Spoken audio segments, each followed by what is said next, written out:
Hey everyone, I'm back with some more facts and glitches that I have learned about GTA 5 in the almost 6,000 hours that I have been speedrunning the game. I'll say it again because I haven't said it since episode 2, everything you see will be done on the latest patch unless I specifically say otherwise. When you have a wanted level, it enables you to use weapons in your home, allowing for effects that shouldn't be possible.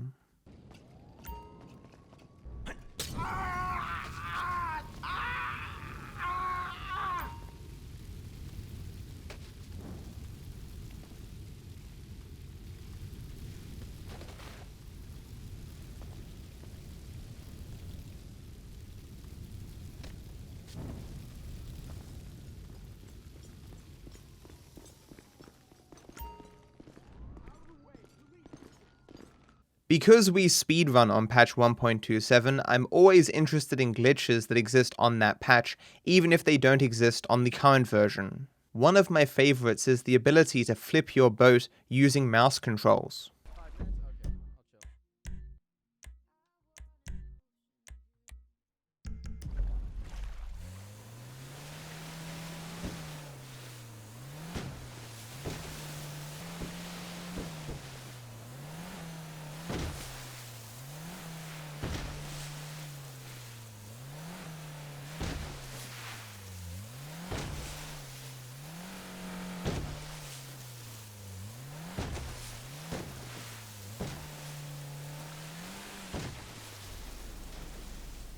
On Franklin's second last assassination mission, he is required to pose as a bus driver so that he can take out his target at the 4th bus stop. Well, you're late.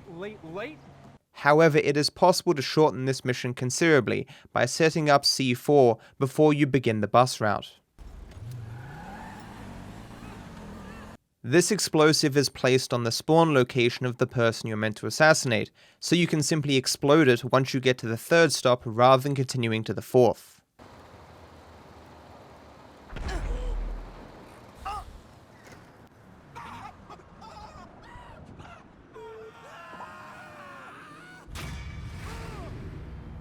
This effect is quite puzzling because if you try to shoot him from any significant distance, even a sniper rifle at max range, it will still fail you. This makes it so C4 is the only way you can kill him from a significant distance.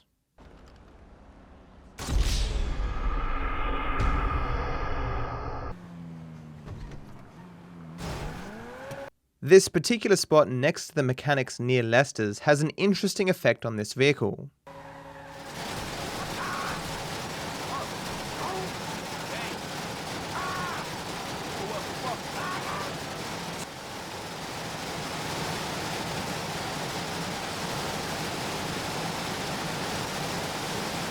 Regardless of how long you do this effect, the car will never get destroyed. Oh, how many brothers you got, you inbred freaks? Traditionally, on the mission Crystal Maze, you are meant to blow up the house using a line of petrol. Recently, an interesting warp was found, allowing you to blow up the house without ever technically leaving the basement.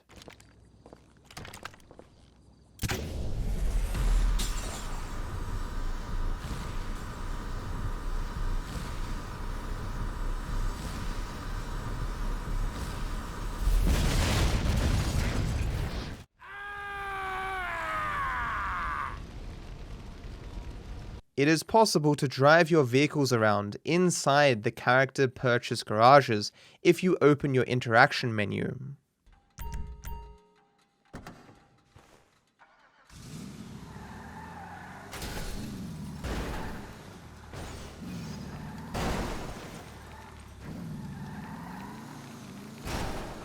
If you are still driving when you put down the interaction menu, you will be forced to leave.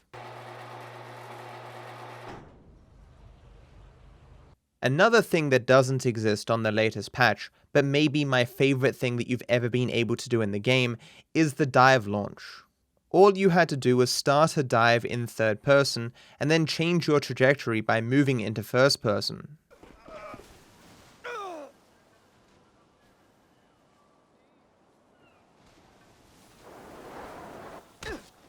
The reason you take only a small amount of damage when you land is because fall damage in GTA 5 is calculated based off when you start ragdolling. And as you start ragdolling almost immediately, as far as the game is concerned, you are only falling a small distance.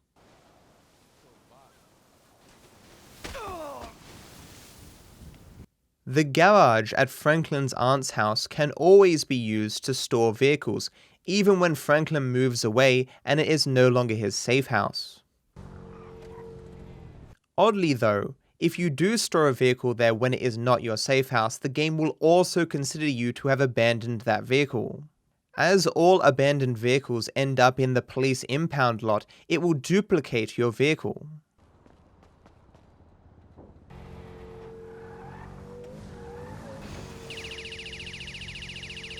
Aiming down your weapon sight and attempting to roll into a pedestrian can cause unusual effects.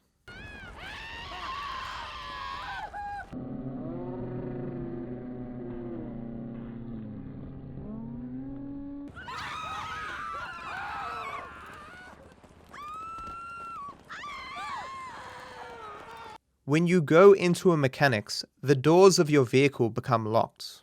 This can lead to awkward interactions when you're on a hangout with another character and you drive into one. What brings you in today?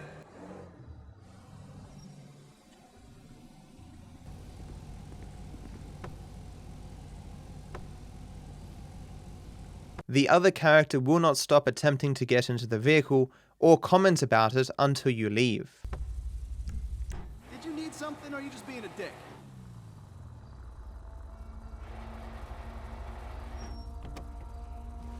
The mission by the book traditionally starts by Steve calling Michael, but it is also possible for Michael to initiate this mission by calling Steve himself. Townley! It's the Santa now. What's more interesting is that Trevor can also start by the book even though he doesn't have Steve's number, you just have to type it in manually. Who the fuck is this? The guy keeping you out of the gas chamber. Townley's on his way. Near the upper cinemas, there is an odd little bit of gutter that if you walk across it you'll become bow-legged and suddenly fall through the floor.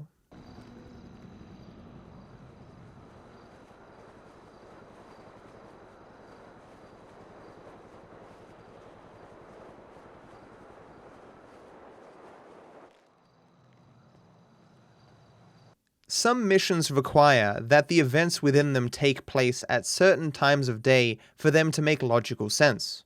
Rather than preventing you from starting the mission unless the time of day is correct, it will instead give you a small cutscene that will move the time of day to what it has to be.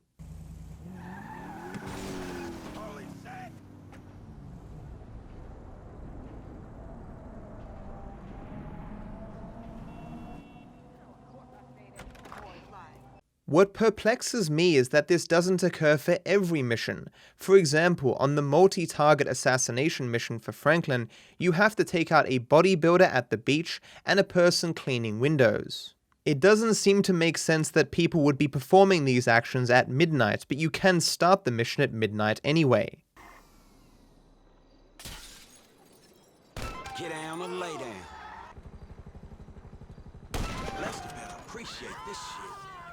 A recent discovery has led to a 2-minute time save in the GTA speedrun for almost every category. On the subtle approach to the big score, you have to deliver 3 gauntlets to a garage. After you deliver one of the gauntlets, the doors of that vehicle become locked and it is normally inaccessible. However, if you block one of its doors with a wall and the other door with a vehicle, you can warp into that gauntlet. The game assumes that you're bringing a new vehicle, but in actual reality, you're causing the game to count the first vehicle twice.